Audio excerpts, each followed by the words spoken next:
Now I'm going to present the authentication protocol, the proposed authentication protocol in a blockchain enabled autonomous IoT system. The figure demonstrates the protocol established between IoT node NI and peers PX. Although there are three types of peers: endorser, validator, and committers. If initially when NI wishes to connect to any of the peers PX, then it will initially generate a random number and it puts the signature with the help of its secret key. So NI it's a public infrastructure based authentication protocol key exchange. Hence the IoT node will generate the random number R1 and put a signature on it using its secret key and encrypt the whole packet with the help of receiver's public key, where receiver is PX, so receiver public key is used to encrypt the whole packet, where the data element is the sender's address, that is NI, and the random number generated with the signature. It will send to the peer. Peer will receive the desired packet and it has its secret key, as because it is been encrypted with the help of public key of PX, so it has the secret key. PX has a secret key, so it will decrypt the whole message and decipher the message using its secret key and extracts the sender address at NI, the IoT node, and the random nodes signed by the secret key of NI. It further verifies the signature with the help of public key of NI node, the IoT node that is been sent to peer. Then it also generates another random nodes, a different random nodes, and XOR with the received random node R1 and generates a combined secret key value which encompasses both the random numbers assets. So and further the peer will generate the packet using its address PX, and the secret key is recently generated with the help of XORing R1 and R2 random nodes, and also extensively additionally sent the R1 random nodes received from the IoT node. Now it will generate the packet and encrypt using the public key of the IoT node or the public key of the sender. Now PX will send the packet to the IoT node. IoT node will simply decipher the message as it has been encrypted with the public key, so it has a secret key. IoT node has only the secret key to decipher the message and extract the peer's address PX and the secret key,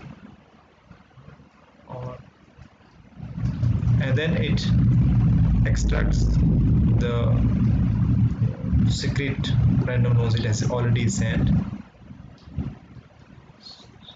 by the PX. So here SK, the secret key, is XORed with the send R1 nodes which is being sent by the IoT node NI. So once we do this, so XOR will return the other element of this SK. So SK is a XOR between R1 and R2. So if we XOR SK with R1, we'll get the R2, and it received the R2 nodes sent by the PX. It further prepared a transaction it wants to do with the peer node, with the blockchain system, and put a sign over it by using its secret key and sends it to the peer. So while sending, the packets are as follows. It will send its address NI, then it puts the signature on the transaction by using the secret key of NI or the IoT node, and the random nodes it has been received, that is R2. So it will send the packet with the help of a session key recently generated by the random nodes of two parties, that is R1 R2, that is SK. With the help of this shared session key, it will encrypt the packet, and additionally it will also send the message digest, which will also ensure the integrity of the message using the hash function. So hash function is applied over the transaction so that transaction will not be modified by any other party or the intruder. So once it's been sent by node NI, it will be received by the peer, and peer will extract the message by using its session key has been generated. So message is using encrypted using this shared session key. So PS also has the session key SK or secret key SK. So it will decrypt the message by using the SK and extract the transaction. Along with that, it will also extract the random nodes R2. Now it will verify whether this R2 is being sent by the peer or not. So it will check whether the received version of R2, if we consider it as a R2 dash, is it equal to the R2 actually sent by the peer PX. If random nodes matches, then peer understands that the random nodes it has been sent is received by the authenticated node, and node has sent the exact random nodes that the peer has sent. And now peer authenticates the session and IoT node.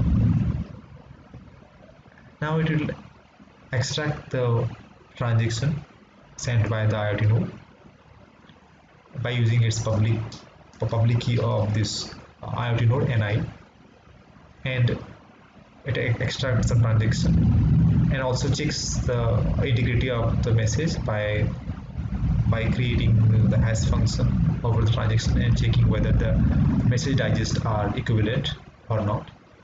Once it has been done, once the message integrity and the transaction has been extracted, it will be executed and the result will be prepared and will be sent to the IoT node.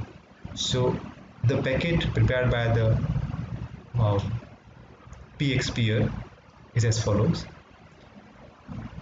It will send its address PX, it will send the result, again it will encrypt it with the help of secret key of PX,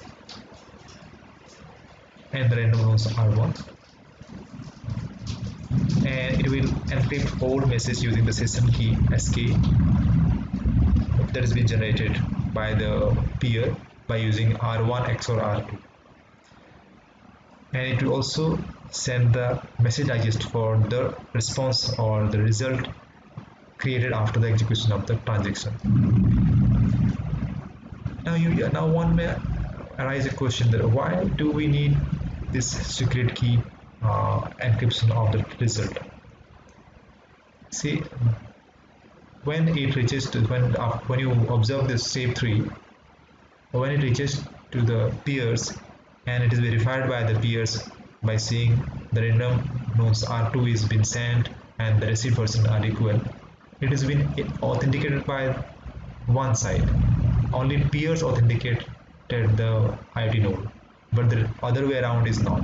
So that is the reason the peer will send its result with the help of secret key, its secret key, and it will also send the random nodes R1, and encrypt the whole message using the shared key generated by the peer.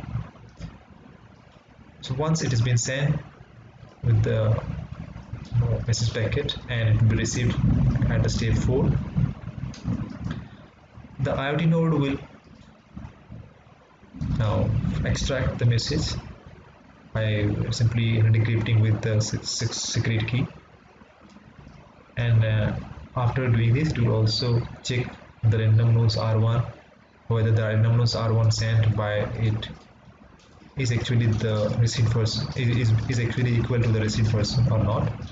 Once it verifies the receipt version of random nodes R1 is equal to the send version of R1, it understands the peer is authenticated one, and it will authenticate the session and the peer, and it will find out the response by simply using the public key of peer and decrypt the result and check the integrity of the result as well. And once it has been done, they may go for further communication with the help of this shared symmetric key SK and using the random nodes R1 and R2 from both the side. So this is the theoretical explanation of the proposed protocol. Let us see its practical implementation with the simulation tool Scyther and see whether the protocol has passed the theoretical framework of authentication or not.